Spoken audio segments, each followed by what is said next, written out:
मुख्यमंत्री योगी आदित्यनाथ ने आज घोसी लोकसभा क्षेत्र में आयोजित जनसभा को संबोधित किया, जहां पर उन्होंने जनसभा को संबोधित करते हुए सबसे पहले वहां की जनता से कहा कि अभी तक 6 चरण के चुनाव हो चुके हैं। अब कुल शेष 1 तारीख को 7वें चरण का चुनाव रह गया है, जिसमें आज मैं मतदाताओं से वोट की अपील करने के लिए आया हूँ कि आखिरी चरण में आप लोग भारी भरकम वोट देके अपनी भाजपा सरकार को विजय बनाने में हमारा सहयोग करें। साथ में उन्होंने ये भी कहा कि पिछले 6 चरणों के चुनाव में ये साबित हो गया है कि हमारा जो नारा था कि अब की बार 400 पार, वो नारा कहीं ना कहीं कामयाब होता दिखा है। जितने 6 चरण में वोटिंग हुई है उससे ये सफल हो रहा है कि लोग मोदी सरकार के कार्य से खुश हैं और ज़्यादा संख्या में वोट करने का कार्य भी करेंगे। साथ में योगी ने मोदी जी के लिए वोट की अपील करते हुए कहा है कि मोदी ने आने वाले देश की तस्वीर बदल दी है और देश का सम्मान बढ़ाने का कार्य किया है, फिर चाहे वो विकास का कार्य हो या देश के सम्मान को बढ़ाने का कार्य हो। साथ में उन्होंने गरीबों के कल्याण के बारे में जिक्र किया कि हमारी सरकार ने गरीबों का कल्याण किया है और अपने सरकार द्वारा बनाई गई योजनाओं को गिनवाया, चाहे वो उज्ज्वला योजना हो, आयुष्मान भारत योजना हो या फिर युवाओं के रोजगार देने का कार्य हो। साथ में उन्होंने ये भी कहा कि हमारी सरकार ने गरीब, दलित, पिछड़ों और किसान युवा के लिए ज़्यादा संख्या में कार्य करने का योजनाएं बनाई हैं। साथ में उन्होंने विपक्षियों पर भी हमला करते हुए कहा कि ये विपक्षी जो है वो नकारात्मक सोच रखने का कार्य करते हैं, जो भगवान राम के विरोधी है, वो देश के विरोधी है, वो हमारे कैसे हो सकते हैं, वो देश के लोगों के कैसे हो सकते हैं। ऐसे लोगों को सत्ता मिलाना सिर्फ अपने आप को हानि पहुंचाना ही है। राष्ट्र प्रस्तावना के लिए लखनऊ से युक्ता पांडे की रिपोर्ट। कहीं आईआईटी, कहीं आईआईएम, कहीं ट्रिपल आईटी, कहीं एनआईटी, वो मोदी जी के कारण और गरीबों के कल्याण के लिए भी जो कार्य हुए हैं, चाहे वह 80 करोड़ गरीबों को फ्री में राशन की सुविधा का उपलब्ध कराने का हो, चाहे वह 60 करोड़ गरीबों को 5 लाख रुपए की आयुष्मान भारत की सुविधा देने का कार्य हो, 12 करोड़ किसानों को किसान सम्मान निधि का कार्य हो, या फिर 12 करोड़ घरों में शौचालय के निर्माण का।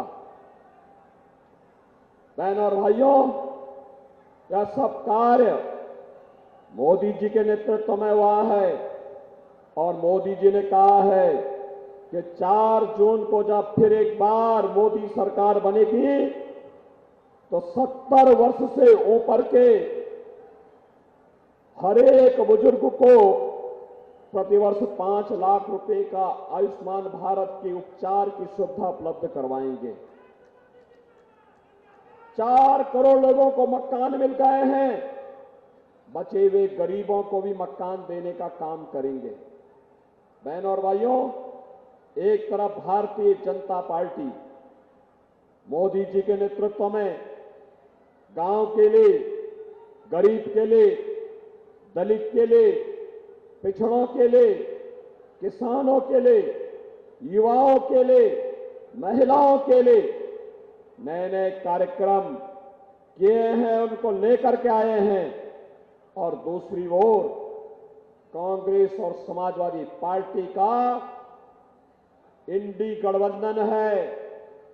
बहनों और भाइयों, जिसकी सोच ही नकारात्मक है, जो भगवान राम का भी विरोध करते हैं और भारत का भी विरोध करते हैं,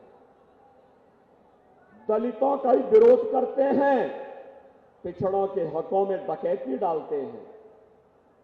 बहनों और भाइयों, इनकी घोषणा पत्र को अगर आप देखेंगे तो इनका घोषणा पत्र लगता है जैसे कोई मुस्लिम लीग का घोषणा पत्र हो। और इसीलिए आज मैं आपके बीच आया हूं। समाजवादी पार्टी और कांग्रेस का घोषणा पत्र कहता है, बहनों और भाइयों, इनका घोषणा पत्र कहता है कि अगर कांग्रेस नेतृत्व की सरकार बनी तो वहां आरक्षण का लाभ मुसलमानों को भी देने का काम करेंगे। बहनों और भाइयों, क्या पिछड़ी जाति के और अनुसूचित जाति के आरक्षण में कांग्रेस और समाजवादी पार्टी को सेंध लगाने की छूट देंगे क्या आप? मैं अब जानना चाहता हूं कि आप सेंध लगाने की छूट देंगे?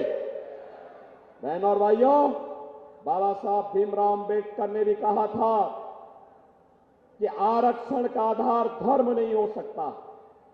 आरक्षण अनुसूचित जाति, अनुसूचित जनजाति और पिछड़ी जाति के लोगों को ही मिलना चाहिए।